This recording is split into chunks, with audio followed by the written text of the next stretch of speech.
Chapter 41. Ipinaliwanag ni Jose ang mga panaginip ng Faraon. Pagkaraan ng 2 taon, ang Faraon naman ang nanaginip. Napanaginipan niyang siya'y nakatayo sa pampang ng ilog Nilo. Walang ano-ano'y, may 7 magaganda at matatabang bakang umahon sa ilog at nanginain ng damo. Umahon din mula sa ilog na iyon ang 7 pangit at payat na baka. Lumapit ang mga ito at kinain ang 7 matatabang baka. At nagising ang Faraon. Nakatulog siyang muli at nanaginip na naman. May 7 uhay na tumubo sa isang puno ng trigo. Malalaki at matataba ang mga butil nito. Pagkatapos, may sumibol na 7 uhay. Ang mga ito ay payat at tuyot. Ang mga butil dahil sa hampas ng hanging silangan. Kinain ng mga payat ang matatabang uhay at muling nagising ang Faraon. Noon niya na lamang siya pala'y nananaginip. Pagsapit ng umaga, nabagabag siya. Kaya't ipinatawag niyang lahat ng mga salamangkero at mga matatalinong tao sa buong Ehipto. Isinalaysay niya ang kanyang mga panaginip, ngunit isa may walang makapagpaliwanag ng kahulugan ng mga ito. Lumapit sa Faraon ang tagapangasiwa ng mga inumin at sinabi sa kanya, "Ako po'y may malaking pagkukulang na nagawa. Nang magalit po kayo sa amin ng punong panadero at ipabalanggo ninyo kami sa tahanan ng kapitan ng mga tanod, kami po'y parehong nanaginip. Isa pong binatang Hebreo na alipin ng kapitan ng mga tanod ang kasama namin doon. Siya po ang nagpaliwanag ng aming panaginip. Sinabi po niyang ako'y makababalik sa tungkulin at ang punong panadero ay bibitayin. Nangyari pong lahat ang kanyang sinabi. Ipinatawag agad ng Faraon si Jose. Nang mailabas na sa bilangguan, siya'y nag-ahit, nagbihis, at kaagad humarap sa hari. Sinabi ng Faraon sa kanya, "Ako'y nanaginip, ngunit walang makapagsabi sa akin ng kahulugan niyon. Nabalitaan kong mahusay ka magpaliwanag ng mga panaginip." "Hindi po ako makapagpapaliwanag, kamahalan," sabi ni Jose. "Ang Diyos po ang siyang magbibigay ng katugunan sa inyong katanungan." Sinabi ng Faraon, "Ako raw ay nakatayo sa pampang ng ilog Nilo. May 7 magaganda at matatabang bakang umahon sa ilog at nanginain. Walang ano-ano'y 7 mga payat na baka, pinakapangit na sa nakita ko sa buong Ehipto. Ang umahon din sa ilog. Kinain ng mga payat ang matatabang baka, ngunit parang walang anumang nangyari. Matapos kainin ng matataba, iyon pa rin ang ayos ng mga payat. Napakapangit pa rin at ako'y nagising. Muli akong nakatulog at nanaginip na naman. May nakita akong 7 uhay sa isang puno ng trigo na hitik ng hinog na butil.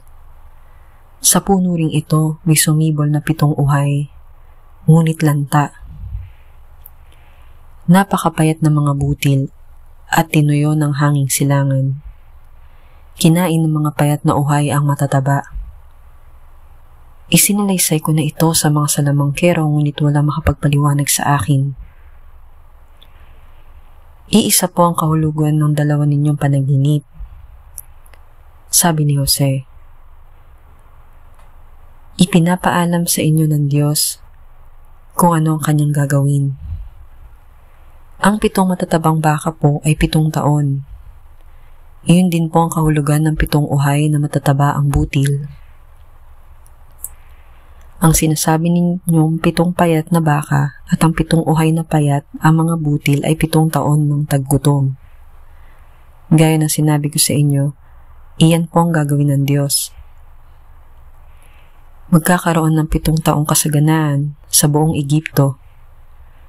Ang kasunod naman nito ay 7 taon na tagutom at dahil sa kapinsalaang idudulot nito, malilimutan na sa Ehipto ang nagdaang panahon ng kasaganaan.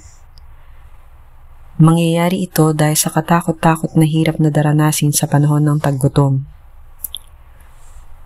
2 ulit po ang inyong panaginip, mahal na Faraon, upang ipaalam sa inyo na itinakda na ng Diyos ang bagay na ito at malapit na niya itong isagawa. Ang mabuti po'y pumili kayo ng taong matalino at may kakayahan upang siyang mamahala sa Ehipto. Maglagay kayo sa buong bansa ng mga tagalikom ng ikalimang bahagi ng lahat ng aanihin sa loob ng 7 taong kasaganaan. Lahat ng inaning butil sa panahong iyon ay dapat ipunin. Ikamalig sa mga lungsod at pabantayang mabuti. Bigyan ninyo ng kapangyarihan ang mga tagalikom upang maisagawa ang lahat ng ito. Ang maiipong pagkain ay ilalaan para sa 7 taon ng taggutom na tiyak na darating sa Ehipto. Sa gayon, hindi mamamatay sa gutom ang mga mamamayan sa buong bansa. Ginawang tagapamahala sa Ehipto si Jose. Nagustuhan ng Paraon at ng kanyang mga kagawad ang panukala ni Jose.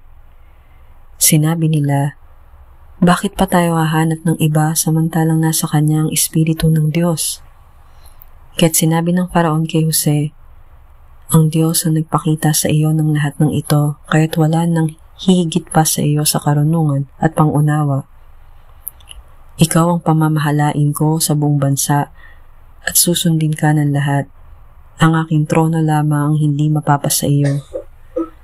At ngayon, inilalagay kitang gobernador ng buong Ehipto. Inalis ni Faraon sa kanyang daliri ang singsing na pantatak at isinuot iyon kay Jose. Binihisan niya ito ng damit na lino at sinabitan ng gintong kwintas sa leeg.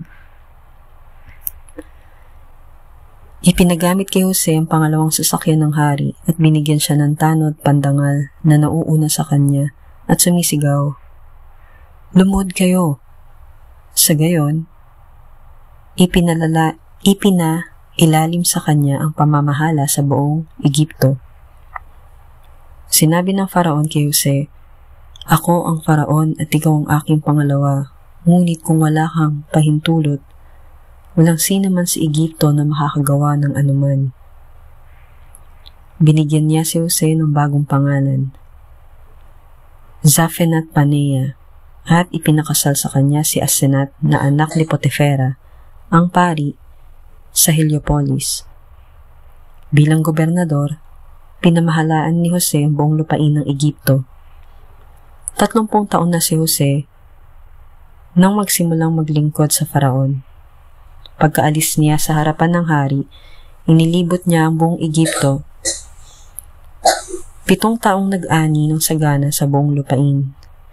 Inipon ni Jose ang lahat ng pagkain sa Ehipto at ikinamalig sa mga lungsod. Sa loob ng 7 taon ng kasaganaan, inipon niya sa bawat lungsod ang mga pagkain inani sa palibot nito. Ang naipon niyang trigo ay sindami ng buhangin sa dagat, kaya't hindi na niya tinatakal dahil sa dami. Bago dumating ang taggutom, nagkaanak si Jose ng 2 lalaki kay Asenath.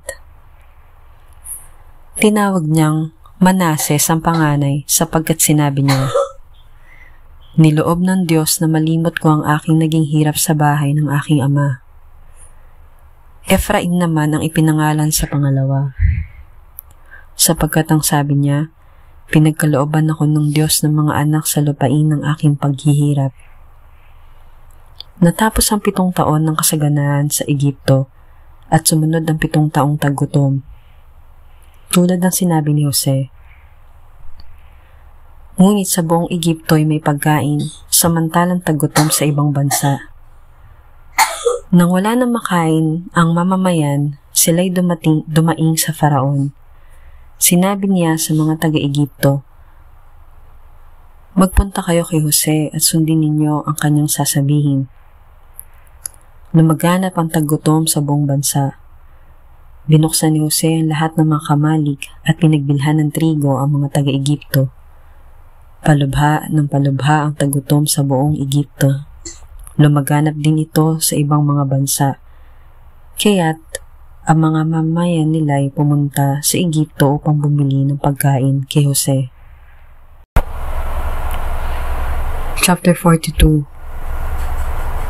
Nagpunta sa Egipto ang mga kapatid ni Jose.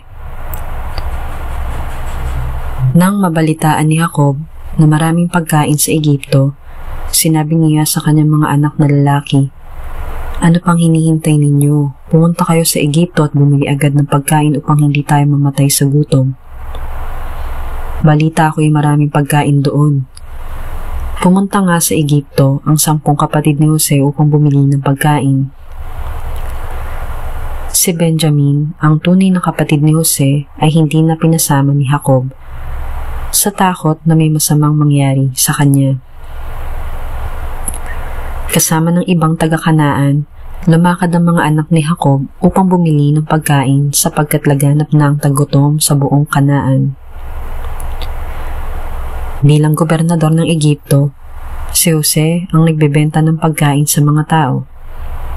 Kaya't sa kanya pumunta ang kanyang mga kapatid. Paglapit ng mga ito, sila umukod sa kanyang harapan. Nakilala agad ni Jose mga kapatid niya. Ngunit hindi siya nagpahalata. "Taga saan kayo?" Mabagsik niyang tanong. "Taga-Kanaan po. Naparito po kami upang bumili ng pagkain," tugon nila.